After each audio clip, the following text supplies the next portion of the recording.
What's going on, guys? Today we're going to be going over some of the progress that we've made on the 56 Chevy, and there's going to be a lot of progress that you're going to see in this video, but first I want to show you kind of where we're at right now.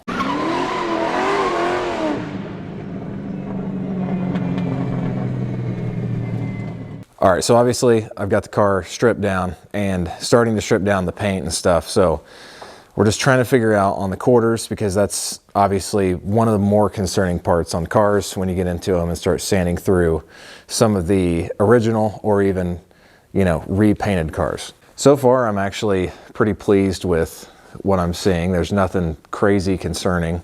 There was a bunch of body filler kind of in this area. That to me looks like a lousy repair whenever it was repainted. It just looks like they didn't take the time to, you know, go in here and fill in some of these dents and everything, because I mean, you can clearly see right here, there's just dents filled in with body filler.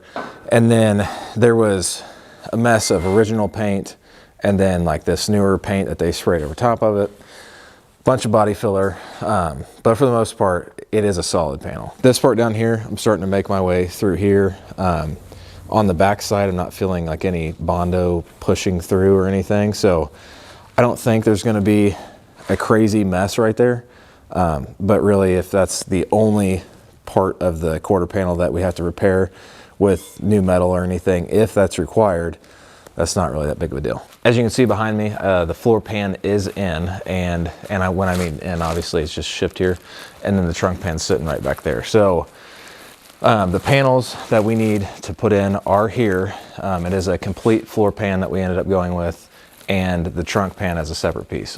All right, so I started by sanding kind of like the little sidewalls in here. I've done the passenger side so far, and I haven't made it all the way through, but I'm just kind of taking piece by piece and putting new metal in.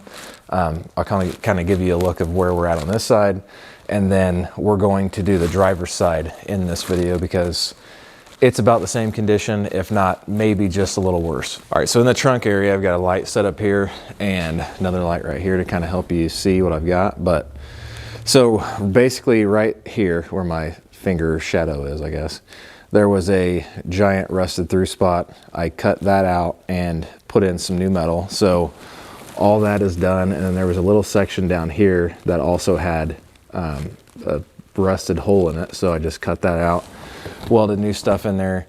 So this side is looking pretty good. I still have to obviously zip through the rest of that built up paint and stuff, but then that brings me over here to this side. Basically, I'm seeing the same kind of thing. I mean, you have the rust around the wheel arches right there.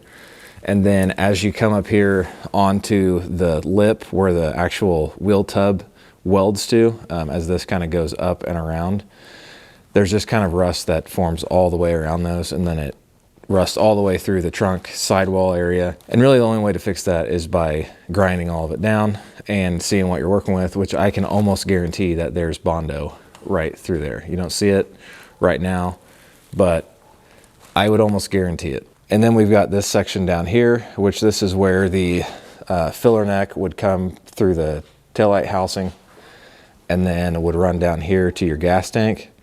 And it's just corroded right there around where the filler neck goes through. So we have to cut this little section out, put new metal in there, as well as right there. And then this whole trunk area will then be able to accept the trunk pan, because basically the trunk pan slides in there and then it's welded to this metal right here through a hole that you punch in the trunk pan. So it's like a pinch weld. All right, so that takes me up here to where the floor pan and the trunk pan meet. Basically, the floor pan is gonna have to be cut out, and this little lip that's running all the way across here that you guys can see, that's gonna have to all be taken out. It's gonna be just a big opening kind of, and then it'll be ready to put the floor pan in and the trunk pan on top of that, I believe is how it went. That's what it looks like. So the point of this video is just to kind of show you the process involved in, you know, sanding away paint and how deceiving it might be sometimes, because if you look down this side,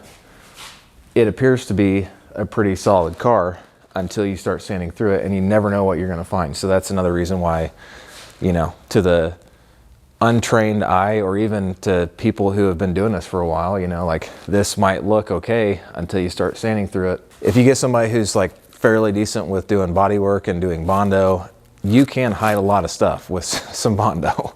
unfortunately, it's one of those harsh realities. But yes, it is possible to hide a bunch of stuff with Bondo that you would never see until you did this. And then finally, once everything's exposed, then you finally see it.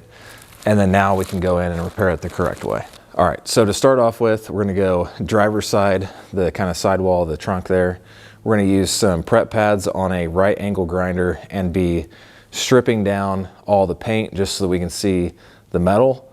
And then obviously if we run into some body filler, we'll just stop and I'll just show you exactly what that looks like. Again, I'm not entirely sure that there's gonna be a ton of Bondo right there, especially after seeing the passenger side. I didn't think that there was gonna be that mess right there, but I just kind of started sanding through on the other side, and then you see white dust flying everywhere, and that's kind of why I did my funny YouTube short if you haven't seen it yet. Before we get started, this is what those little quick change pads look like. They've got a plastic threaded piece on the back, and then on the front, it is just like a stripping tool. It's just like a coarse grit, almost like a Scotch-Brite or something.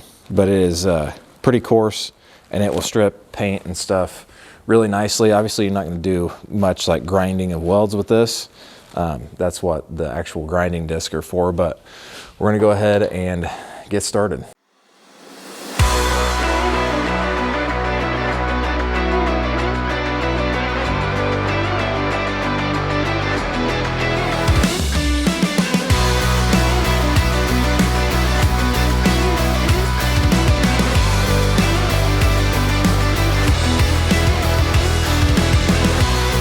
All right, guys, so as expected, there were some holes in here. As I started grinding, you immediately saw some white, and this is a much smaller section than the other side, but I'd say like down here is definitely worse. So we'll have to fix this lip and then do something about this. Basically what I do though, is I get this little, it's like almost a wax paper, so it's a little thicker than normal paper. And then I make a template to where I'm gonna get full coverage. So that way I'm getting all the rusted parts out. You can see this goes well past the infected area there. And then basically I will transfer this to a piece of sheet metal, and just similar thickness is what the factory stuff is. Basically I'll just lay this out on the sheet metal, and then I will just trace around it. But once you have this traced out on the metal and then the metal cut out, then you want to take your piece of metal and you'll have to put this bend in it right here, because you can see as it goes through here, there's a curve. So you'll have to replicate that bend. Sometimes you can do it by hand, but if we were going like all the way out in here, then you're probably gonna have to get a hammer. So, but this simple little part right here, we're avoiding this curve, so we should be able to get this pretty close by hand. Now, when you've got your metal all cut and the template is placed up here, basically you're just going to put your piece of metal right where you want it and trace around it onto this metal. And then you cut out everything inside the Sharpie line. I use a Sharpie marker to do this, but that way you know that you're cutting outside your template, and it should give you a pretty good weld gap for a good butt weld right there. So I'm gonna do all that on a time lapse, but I just wanted to explain kind of the process of how I fix that.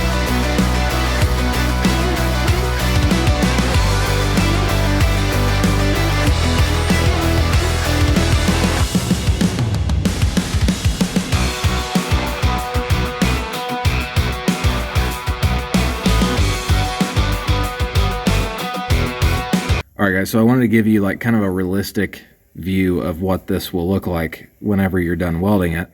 Well, I guess you're not done welding it, but you know, you put your first row of spot welds on there, and then you go back and you start grinding it, and you get stuff like this, you know, these little burn through spots. So basically you go back and you refine those just by welding them up and then grinding them flat again.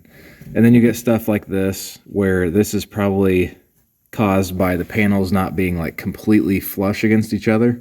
So you can just see like the edge of the butt weld right there. Again, you know, where the holes are, you're just going to go in there and fill that up and then grind it down again. Really, it depends on what you're going for and, you know, how much time you want to invest in it. Since this is the trunk area, we're probably going to fix these areas right here. And, you know, I'm going to grind them down a little bit more, but I'm not going to be crazy picky about it. But I definitely want to get like these holes filled.